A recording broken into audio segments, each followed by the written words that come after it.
56. Muhammad Kodari, Wakil Kepala Staf Kepresidenan. Saudara-saudara sekalian, demikian telah saya umumkan para menteri dan para wakil menteri Kabinet Merah Putih. Kok nggak dipanggil, saya jadi bingung juga. Saya nggak mungkin tanya Pak Prabowo malam ini kan. Maka saya tanya kepada Kodari aja, apa ada deal tertentu, nggak usah dipanggil, tapi kursinya udah jelas. Silakan, Bu Kodari. Saya buka dengan pantun aja Bang Karni. Yang dipanggil belum tentu jadi, yang tidak dipanggil belum tentu tidak jadi. Lalu pantunnya mana Bang? Itu pantun politik jadi begitu. Bukan pantun sastra. Kalau didengar di Hambalang bisa. Kalau pantun sastra biar Menteri Kebudayaan Fadlizon nanti yang bikin. Kalau Fadlizon bikin pantun pasti bagus. Kalau saya yang bikin memang kurang bagus. Makasih Bang Karni. Suatu kebanggaan menjadi bagian dari kampus ALC ya. Di sini ketemu banyak teman, di sini dapat banyak ilmu, dan di tempat ini juga ya teman-teman kita kan mendapatkan jalannya ya menuju kabinet insya Allah tanggal 21 Oktober yang akan datang kalau jadi sesuai dengan jadwal untuk dilantik. Kalau saya biasanya kembali kepada judul ya. Tapi sebelum kembali kepada judul, saya mau komentar sedikit mengenai Bang Karni. Saya lihat Bang Karni hari ini kacamatanya baru ya. Udah lama juga, 3 minggu. Ya, tapi ganteng Bang, awet muda ya. Thank you. Kayaknya Bang juga kalau pakai jas warna krem juga awet muda juga itu Bang. Lain, jadi lebih baik pakai jas warna krem dan. Mana kalau tiba-tiba dipanggil juga besok? Nah, itu dia.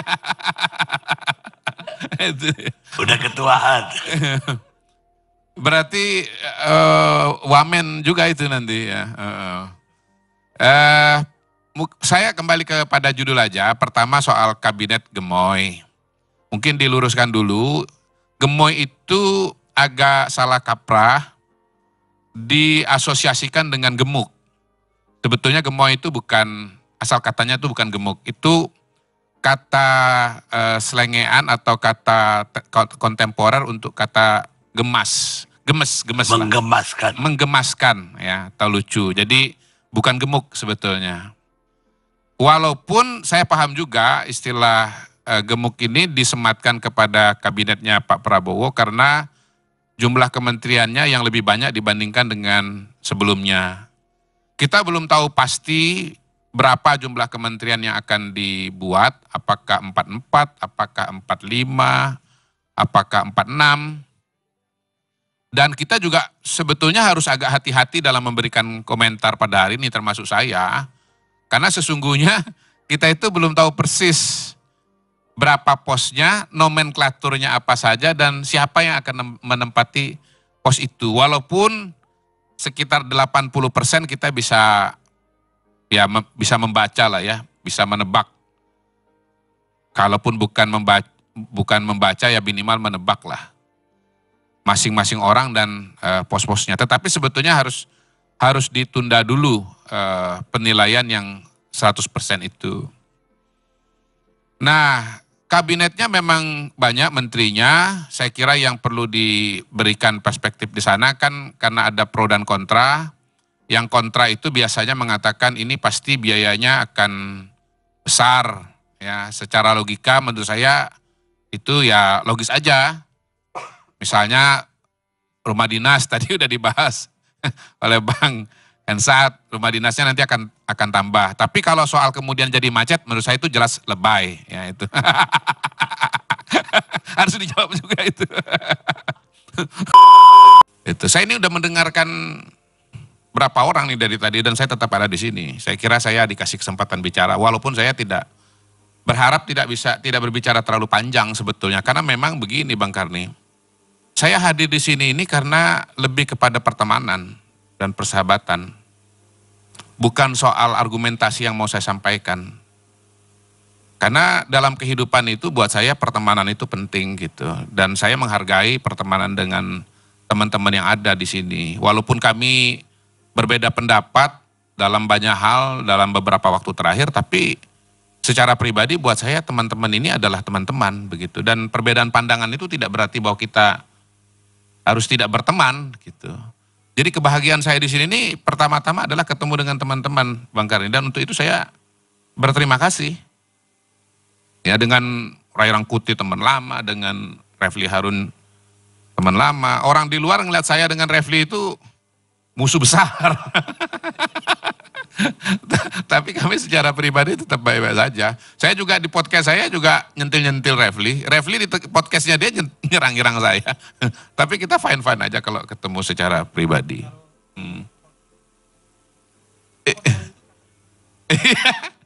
Karena saya tahu juga kalau Refli nyebut nama saya itu viewersnya jadi banyak gitu. Oh iya, karena banyak haters kepada Kodari dari pihak-pihak yang punya pikiran yang berbeda dengan Kodari. Sebaliknya saya juga sering menyebut Refli karena saya tahu kalau saya nyebut nama Refli, viewer saya juga akan naik gitu. Jadi kami ini sebetulnya saling tolong menolong dengan cara kami masing-masing gitu. Surat tugas, tapi itu kan kata Ray kan gak bisa dikonfirmasi gitu. Yang saya bisa konfirmasi adalah bahwa kalau Ray nyebut nama saya itu nanti viewersnya jadi naik, demikian pula sebaliknya. Gitu. Nah kita juga harus menyadari dan ya harus mengakui saja lah bahwa memang ini era di mana media itu punya posisi politiknya sendiri dan itu bukan barang baru gitu ya. Ya saya sebut di sinilah misalnya bagaimana tahun 2014 Metro TV dengan TV One posisi politiknya sangat berbeda. Saking berbedanya saya nggak pernah mengantisipasi itu bahwa hasil quick count pun juga bisa beda. Itu di luar alam pikiran saya pada waktu itu. Gitu.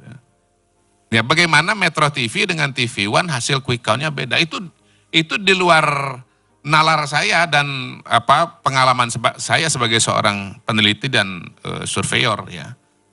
Tapi terjadi. Gitu. Nah yang lebih menarik lagi kan Mas Adi, tahun 2019 posisi Metro TV dengan TV One itu bertukar tempat. Iya.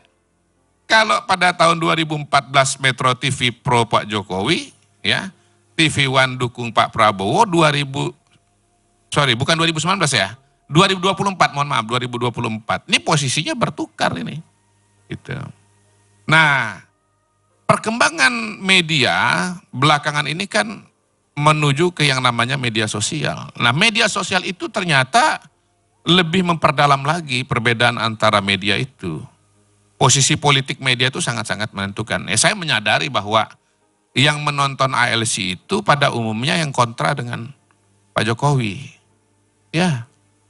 Sebaliknya saya menyadari juga kalau saya muncul di Total Politik itu jamaahnya Pak Jokowi. Iya. Itu. Jadi buat orang seperti saya, sebetulnya insentif paling besar itu datang di Total Politik bukan di TV One. Karena saya tahu bahwa saya bicara apapun juga, pasti nanti kolom komentar itu akan menghujat saya. Gitu. Sebaliknya di kolom komentar di Total Politik itu pasti tidak senang dengan Refli Harun. Nggak senang dengan siapa, mungkin Rocky Gerung katakanlah. Ya. Nah, jadi sebetulnya balik lagi, kalau saya hadir di tempat ini itu adalah karena persahabatan. Saya tidak berharap bahwa apa yang saya sampaikan di sini itu akan diikuti oleh pemirsanya ALC. Beberapa waktu yang lalu saya nonton tuh ahli neuroscience ya, neuroscience. Dia bilang begini, kenapa orang itu susah sekali mengubah pendapat atau pikirannya? Karena dalam diri manusia itu berlaku dua mekanisme bias.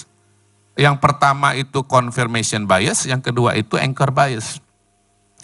Confirmation bias itu adalah bias di mana orang punya kecenderungan untuk menyeleksi informasi dan pandangan yang sesuai dengan pandangan pribadinya yang sudah ada. Gitu. Jadi kalau yang berbeda itu dia tolak. Nah, kalau anchor bias agak sulit untuk mengubah pandangan-pandangan atau agak sulit menerima pandangan-pandangan yang berbeda dengan pandangan yang di awal yang jadi anchor. Kenapa? Karena anchor itu berkaitan dengan konsep dirinya. Contoh konsep dirinya adalah, contoh nih ya barusan misalnya tadi. Kalau mendukung Jokowi itu orang nggak baik. Yang nggak suka dengan Jokowi orang baik. Itu contoh dari anchor bias itu. Memang sulit untuk mengubah posisi dan karena itu memang jauh lebih mudah untuk berbicara di media yang netral atau memang media di mana kita punya pemikiran dan alam yang sama. Iya. Hah? Iya, dalam konteks pro kontra mengenai Jokowi itu jangan ditanyakan lagi. Ya, karena pernyataan dari teman-teman sini sudah mengatakan, ini dari 6 narasumber, ini 5:1. Hah? Kita udah 3-3. Iya. Sylvester Iya. kita undang. Ade Armando Iya. kita undang. Iya bang, saya paham bang, saya paham. Saya tidak menyalahkan ALC. Gak nyambung. Saya tidak menyalahkan ALC, ya. Tapi pemirsa juga harus tahu. Saya ini sedang menjelaskan kepada pemirsa, ini bukan salahnya ALC. Ya, saya itu beda mungkin dengan yang lain. Saya nggak datang itu pasti gara-gara karena saya sedang sibuk atau mengerjakan hal yang lain, gitu.